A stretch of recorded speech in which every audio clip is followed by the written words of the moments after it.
You're angry at your kids. Pause, or your parents, maybe both.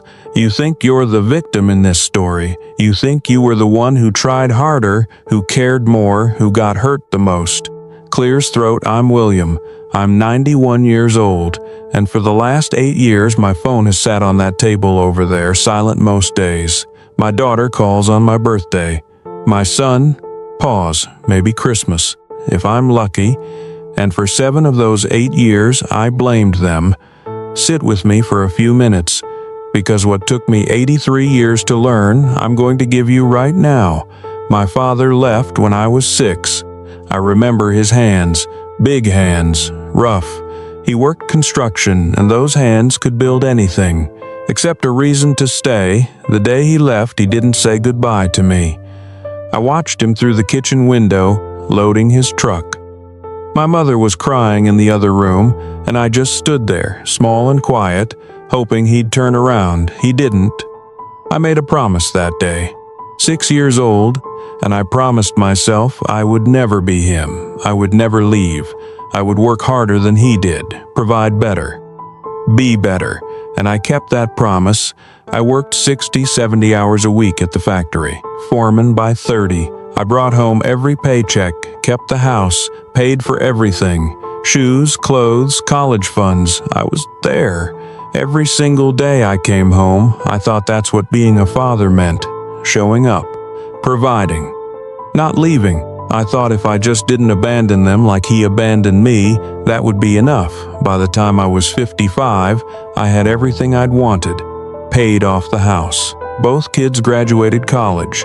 No debt. Sarah became a teacher. Michael, an accountant. Good jobs. Stable. I did that. I gave them what my father never gave me. I remember the day Michael graduated, May 1995. Stood there in the crowd, watched him walk across that stage. Carol, my wife, she was crying, squeezing my arm, and I felt pause, proud, but also something else, like I'd finished a job. Completed a contract. I didn't understand it then. I pushed it down. Told myself I was just tired. 55 years old, worked my whole life. Of course I'm tired. But it wasn't tiredness. It was the feeling you get when you realize you've been building something for decades, and you're not sure what it's for anymore. I stood in my house that night, everyone asleep, and I looked around. Clean floors, full fridge, paid off mortgage, and I had never felt more alone. Sarah tried to talk to me once. She was 26, sitting at the kitchen table. It was a Tuesday afternoon. I remember because I'd taken a rare day off. She said, "Dad, I feel like I don't really know you."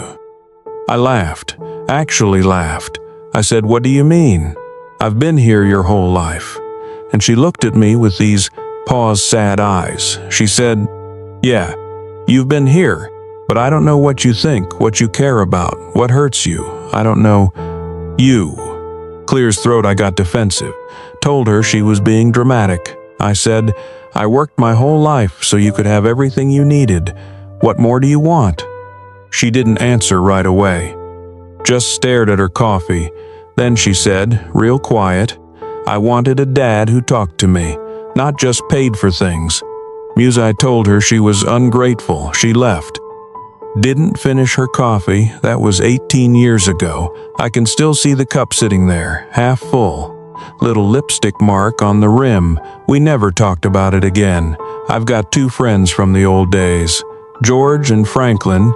George is 87 now, still bitter, still waiting for his kids to apologize for I don't even know what.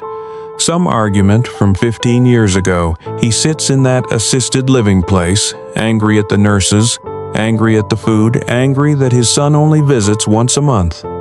Once a month, he says to me. After everything I did for him, everything he did, that's how he talks. Like fatherhood was a transaction. Pause Franklin, though. Franklin's different. He's 89, lost his wife 6 years ago. Lives in a little apartment smaller than mine. His daughter comes by twice a week. They cook together, laugh.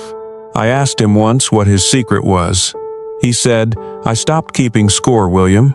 Stopped waiting for them to appreciate me the right way." I just started asking questions, listening.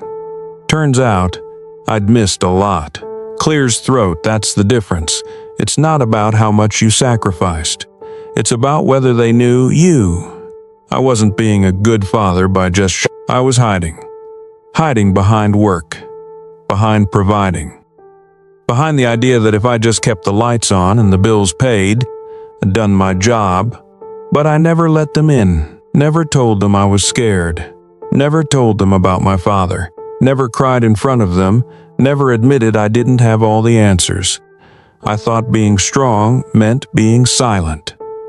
I thought being a man meant not needing anything from anyone. And so I raised 2 kids who learned that asking for closeness was weakness. That love was something you proved with money, not words. I wasn't chasing success.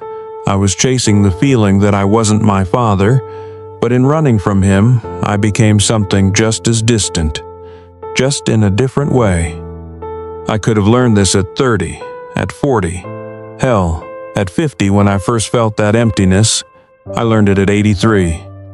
That's 53 years I wasted being in the same house as my family. And completely alone. If your kids stopped calling, you're probably doing what I did right now. You're listing everything you did for them. The sacrifices, the money, the time. And you're right, you did those things, but did you let them know you? Did you ask them about their fears, their dreams? Did you tell them about yours? Or did you just show up, pay, provide, leave Clear's throat? You think you have time to fix it. Maybe you do, but I thought that too. And now I'm 91 and the phone doesn't ring much, and I can't blame them anymore. Because I taught them that this was love. Distance with a paycheck. There's a quote I heard once, don't remember who said it. The greatest distance between 2 people is misunderstanding. I misunderstood what they needed, and they misunderstood what I was trying to say. I'm 91 years old. I have a paid-off house and a silent phone. But the one thing I know for sure is this. Your kids don't need your money as much as they need to know who you are, and if you don't let them in. Pause. One day, they'll stop knocking if this reached you. Share it with someone who's still keeping score with their family, who's still waiting to be appreciated the right way. Tell me in the comments. What's one thing you wish your parents had told you, or one thing you wish you'd told your kids? I read every single one, and subscribe. Not for me, because you deserve to hear this before the phone goes quiet.